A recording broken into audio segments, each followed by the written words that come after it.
hello. Hi, hope you're well. Hope you're swell, hope you're wavy, hope you're great. Hope you're good, hope you're amazing, hope you're good.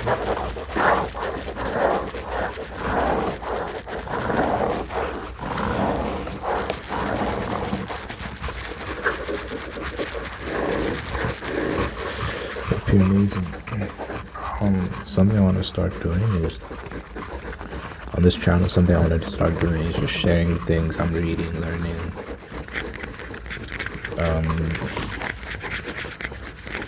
Sometimes I go off the cuff and talk about random stuff, but like I want to be more intentional about what I share on my channel, so that it can be more beneficial. So I want to read a lot more. I mean, I'm currently reading stuff right now, but I want to share it. I want to share it and read even more, so I have more to share.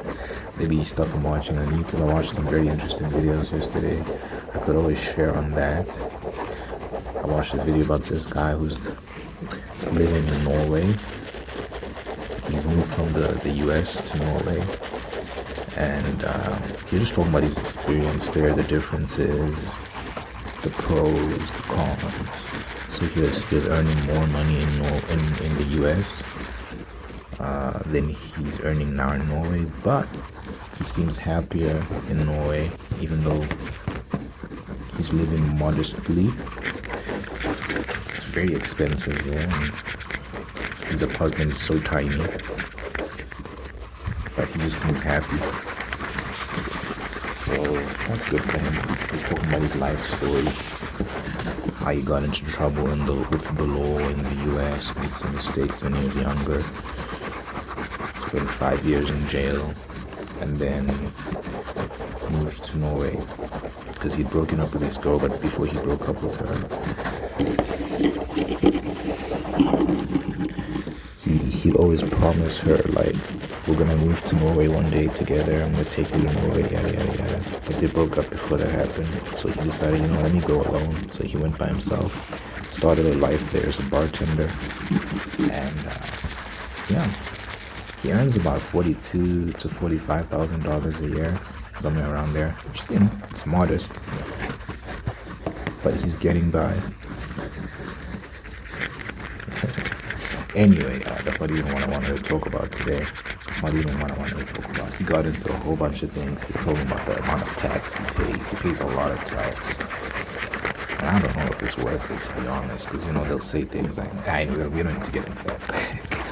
We don't need to get into that, but what I wanted to talk about was I asked ChatGPT to give me an interesting history lesson. I just wanted a random history lesson, so it's called the Day the Sun Disappeared, the Panic of 1780. So on May 19, 1780, people across New England and parts of Canada woke up to what seemed like the end of the world.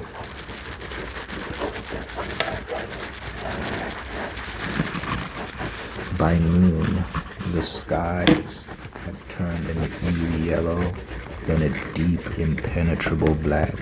Chickens went to roost, frogs began croaking, and people lit candles just to see each other in broad daylight. The event became known as the Dark Day. At the time, the American Revolution was raging, and many believed the darkness was a divine judgment, a sign that God was angry about the war. In Connecticut, legislators debated whether to adjourn. One man, Abraham Davenport, famously declared, "The day of judgment is either approaching or it is not. If it is not, there is no cause for adjournment. If it is, I choose to be found doing my duty." Centuries later, scientists discovered that the darkness likely came from a massive forest fire in Canada. The smoke mixed with thick fog and cloud cover, blotting out the sun. To the colonists, though, it was a terrifying mystery. A day when the heavens themselves seem to go dark. A day when the heavens themselves seem to go dark. It's an interesting story. The sky was black. The sky was black, dark. It was so dark they couldn't see anything. And it was during a war, and they were wondering, is this divine judgment? And then Abraham Davenport spat a bar. The day of judgment is either approaching or it is not. If it is not, there is no cause for a journey. If it is, I choose to be found doing my duty. So he said, whether it is or it isn't, doesn't matter what's happening. Let's do our damn jobs, guys. I think that's a very level-headed, balanced approach to life. You can have your beliefs, you can have your outlooks. I think most of the world is very spiritual before, when would you say secularism became as widespread as it is? Would you say the Enlightenment? Yeah,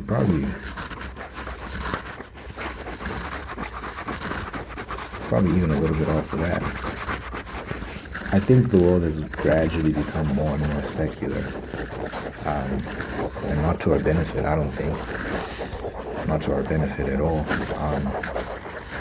But I think you can be spiritual and have your spiritual beliefs and outlooks and still be a practical individual. I think the two aren't at conflict. As Abraham Davenport here displayed, is like, listen, I don't know what's causing this, but I know what I have to do right now. And we're not serving anyone by adjourning. We're not serving anyone by not doing our job as legislators here. So whether God's judgment is coming or not, we're not going to be found in not doing our jobs. So let's do that. What a G.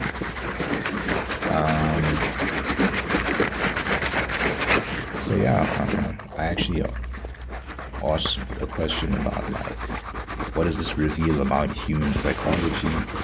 The answer I got was, number one, we feel what we can't explain. When something inexplicable happens, especially in nature, our minds rush to fill the void. Before science could explain the darkness as smoke and fog, people interpreted it through frameworks they already understood: religion, morality, and myth. That's a natural human reflex. The brain demands meaning even when it lacks information. And that's true, people, that we need an explanation to things. I don't think we can just live without knowing why we're doing something, how we're doing something. There's still a lot of mysteries to the universe and life, but we're constantly searching for meaning. Humans crave meaning, crave understanding.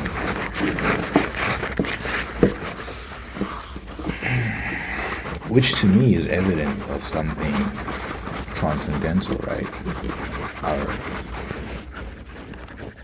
Our desire, our thirst, our hunger for meaning is pointing towards something beyond us.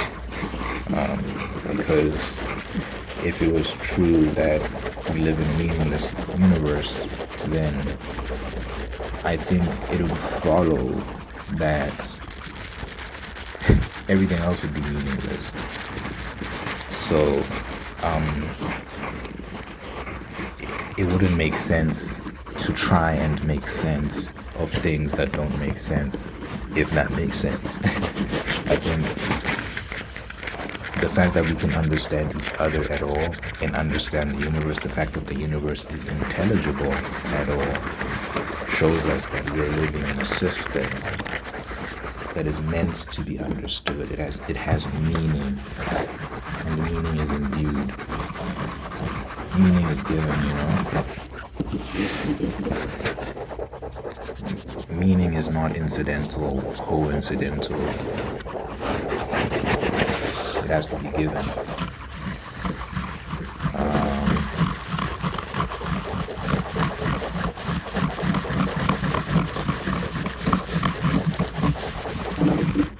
So I don't think like the people are foolish. I think we're naturally spiritual and symbolic. We find meaning, we find symbols in things. And two things can be true at once. It can be true that it's purely well, it can be true that it's a scientific phenomenon, but it can also be true that it's a symbol of God's wrath. You never know. It could have been something used to symbolize his anger. I'm totally of the mind that God uses nature to send messages. If you read the Bible, he would send storms to deal with nations that he was angry with, or if the Israelites were messing around, he would send natural phenomena to deal with them. With the story of Egypt, when the Israelites were being enslaved in Egypt, God sent various plagues to Egypt, like locusts and very strong winds and darkness, and all of these things were very much explainable by science, but it was God using nature to send messages. So I don't think those two things are conflict at all, and it could very much have been the case of him saying, yo, y'all need to stop this. So yeah. But like I said, it's always important to be balanced in your approach to these things. And how you react to these things is very important, because you still have responsibilities, you still have duties to fulfill.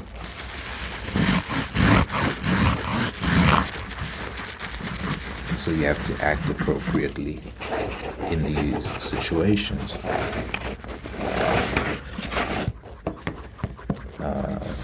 As a second point here was people interpret events through their cultural lens. In 1780, most people in New England were steeped in Christian theology. So when the skies went black, their minds jumped to Judgment Day. Not because they were foolish, but because that belief system shaped their perception of reality. This still happens today. Our lenses might be political, scientific, or social, but we still interpret chaos through familiar narratives. I'm trying to think of real world examples of this. I don't know.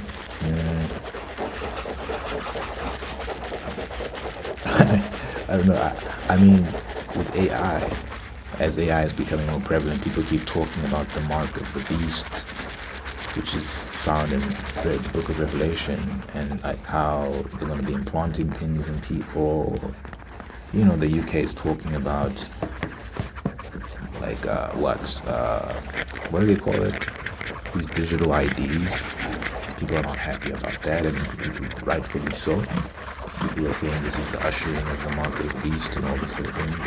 And it very well could be, Very well could be. I could see that. But every time something happens, people immediately jump to the end times. God's judgment is coming. And I believe it is coming, but I do think people tend to get into a frenzy sometimes. Every time something happens, it's the end. It's relax, calm down.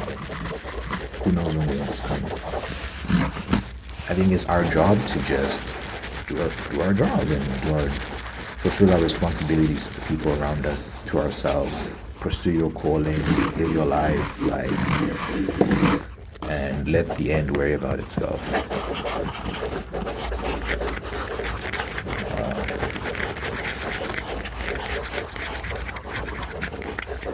In the political landscape, depending on your politics, people have very different reactions to very different events. Socially, that can be the case as well. Depending on who your friends are, depending on who you hang out with, you can have different opinions on things, different perspectives on particular people. There might be someone that you don't like because your friend doesn't like that person, or vice versa. People react to things oftentimes because of how other people are reacting to it. There's always some sort of influence, right? We're social creatures, and our outlooks, our perspectives are very much informed by those around us and the prevailing narratives in our lives. So it's always important to really get down to the bottom of why you believe what you believe. Where does that come from? Wrestle with it, ask questions. It can be uncomfortable, it can be scary, but I think it's so important to just constantly investigate your patterns of thinking, to verify them, make sure that they're logical, that they're sound. I go through that a lot. It can be very fulfilling, it can be very enriching, but it can also be quite uncomfortable at times. It can be annoying, angering, even when someone's challenging you. But like, yeah, I've gone through so much growth as a result in my thinking, and I'm still developing. I'm still getting better.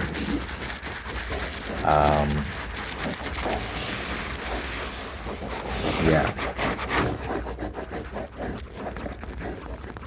The third point here is crisis exposes character. Abraham Davenport's response is the day of judgment is coming. Let's be found doing our duty. Shows another side of psychology. Resilience under uncertainty.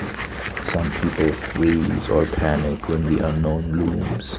Others focus on integrity and purpose. Moments like these test how anchored a person is to their values. So yeah, stress reveals character, you know. You find out a lot about yourself when you're under stress, and that's why it's important to, you know, test your limits, not too much, don't go too far, but put yourself in some interesting situations where you can learn about yourself and maybe grow as a person, like surround yourself around people who can challenge you as well. That's why it's important to have good friend groups where like you're challenging each other, you know, you're pushing each other to be better. It's so important. The sort of people you surround yourself with, sort of environments you find yourself in, you can learn a lot from that.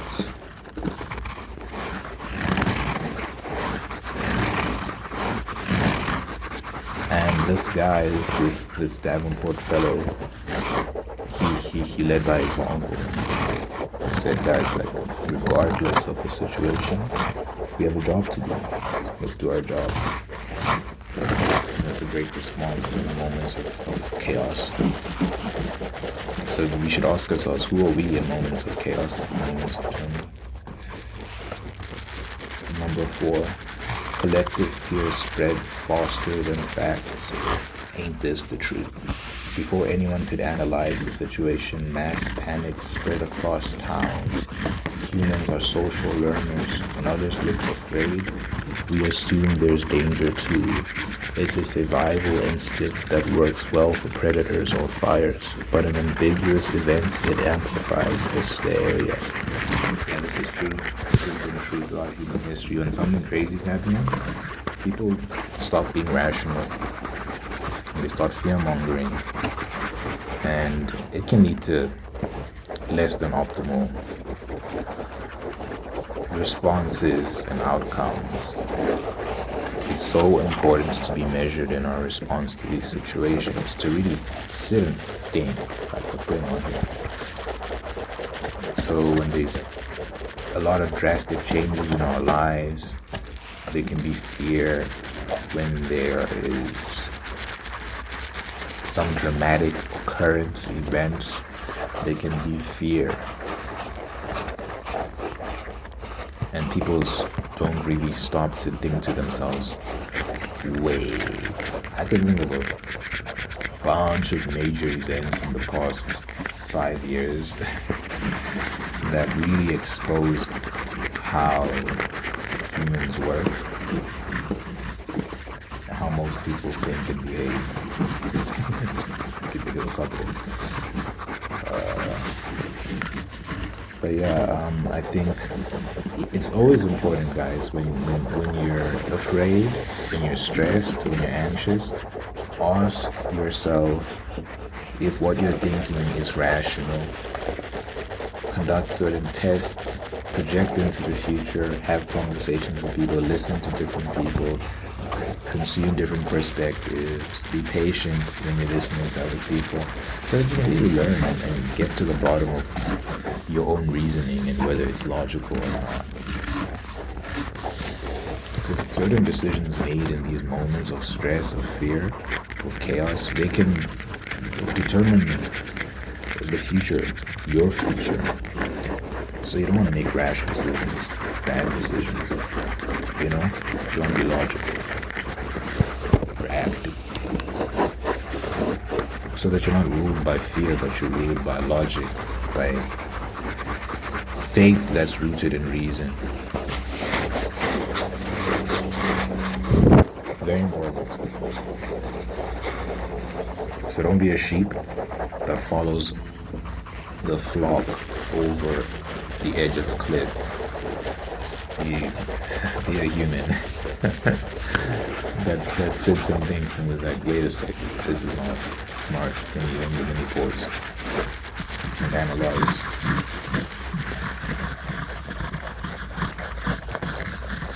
Yeah, if everyone can think that way, we'll be fine.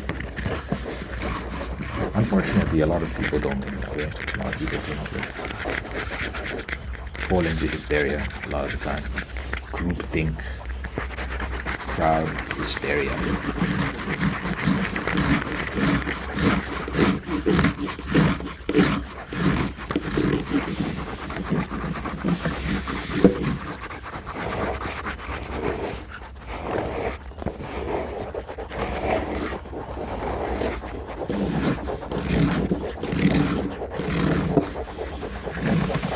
Anyway, this is a good history lesson for you.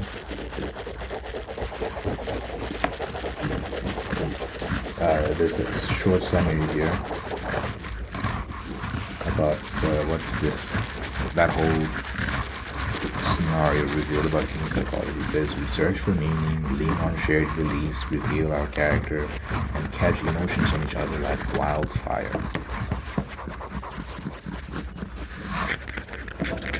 So that's what we learned about humans from that.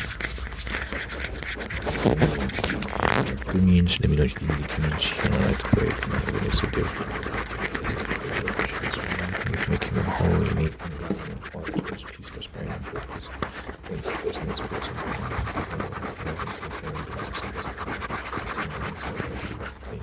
Thanks for blessing this person with love and marriage, sustain it, and make it very happy. Thanks for blessing this person with this spring and relationship with me. Thanks for all the things in life that can find peace,